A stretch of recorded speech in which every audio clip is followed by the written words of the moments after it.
Today, we are going super local to see where and what type of inventory is highest in the Tampa Bay area so we can figure out what deals may be on the horizon.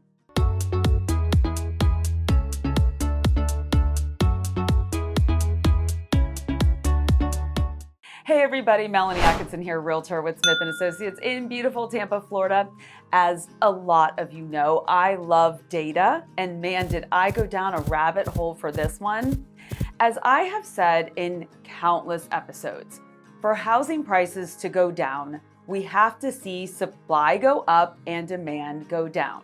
In real estate, we look at months of inventory to evaluate what is going on with supply and demand.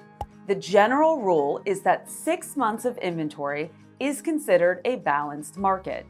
Under 6 months would be more of a seller's market, and over 6 months would be more of a buyer's market. The further we get from 6 months, the more of a seller or buyer market we have.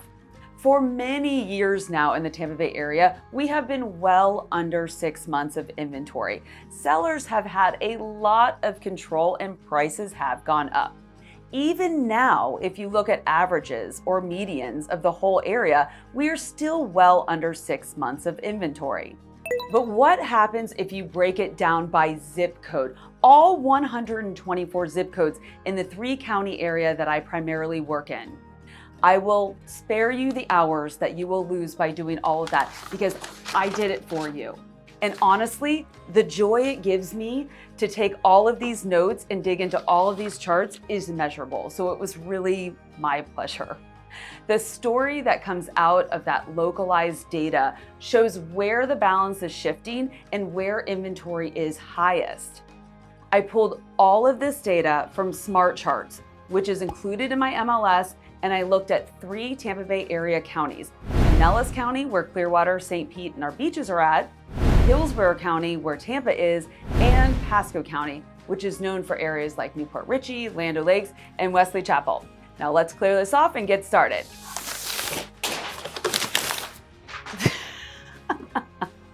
The biggest headline from this data is that inventory is by far the highest in Pinellas County, specifically in our zip codes that include our beaches and coastal areas.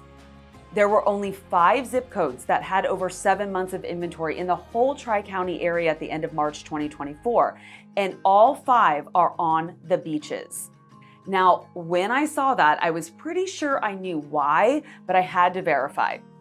Besides being on the beaches, what else do these zip codes have in common? I'll tell you, a very high percentage of condo listings.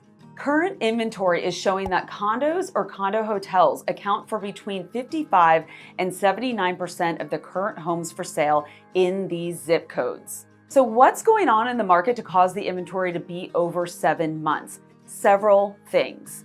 First, in response to the tragic Surfside building collapse in Miami, the Senate passed Bill 154, which requires condo buildings to have milestone inspections and structural integrity reserve studies.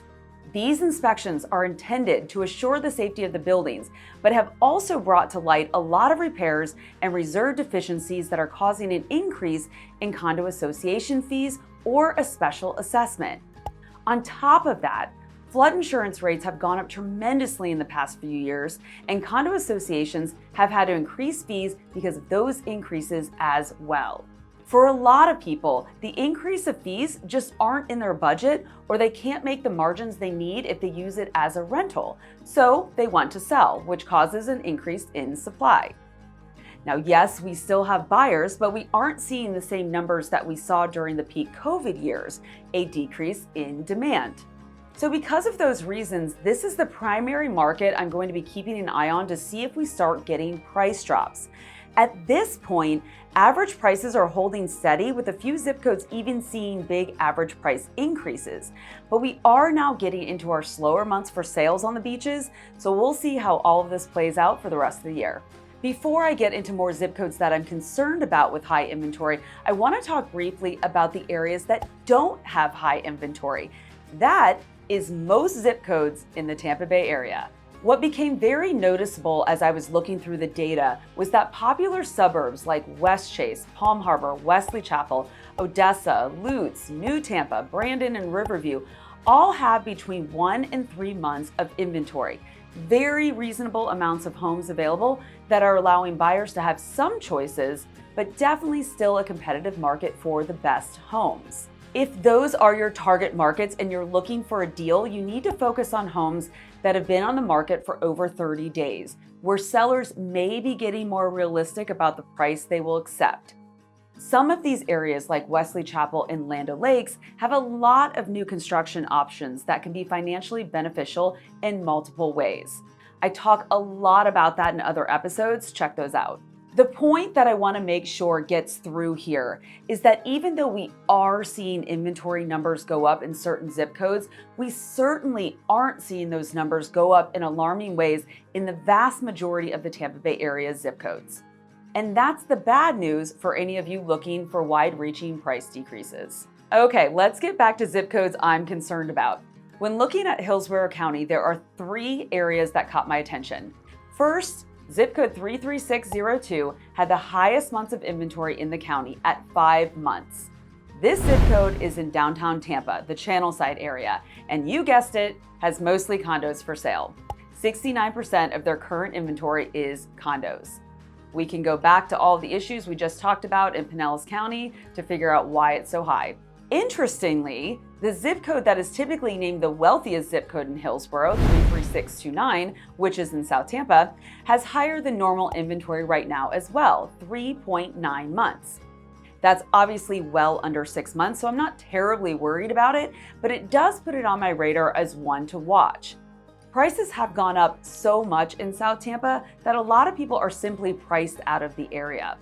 All of that being said, the spring and summer months tend to be super busy, so this may just be a blip. I'll keep you posted.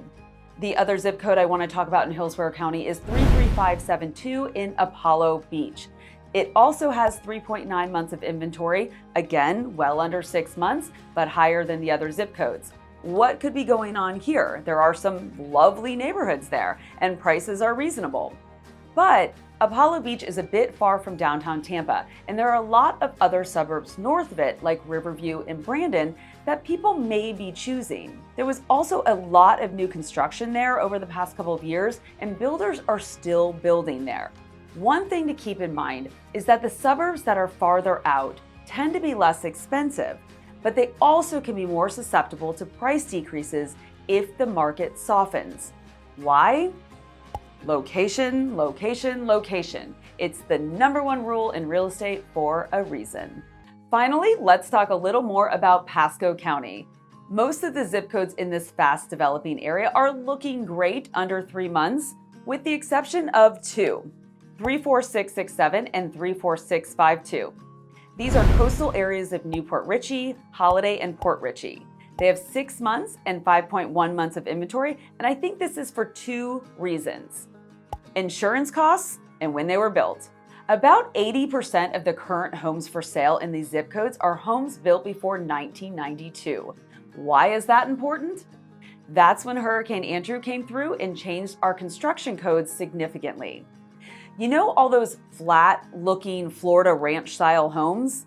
Most of those were built in the 60s, 70s, and 80s, and even though they're constructed like block bunkers, they also have old plumbing, old electric, and were built without being elevated from flood risk.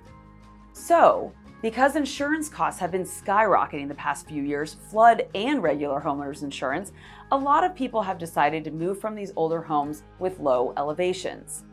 They're also harder to sell because the insurance costs can be so significant that buyers don't necessarily want to buy them. But if you do want a waterfront home, this is where you can find really good deals on some really pretty waterfront homes. They might be older, but hey, they've survived this long, maybe they'll survive another 50 years. I hope you got some good information from this episode. If you liked it, please hit those like and subscribe buttons. If you want specific stats for an area, please leave it in the comments and I'm happy to pass that on. And if you're looking for something else to watch on this channel, check out an episode I did about my predictions for the 2024 market and see if I've been right so far. I think I have, mostly. Thanks, everybody, and I'll see you next time.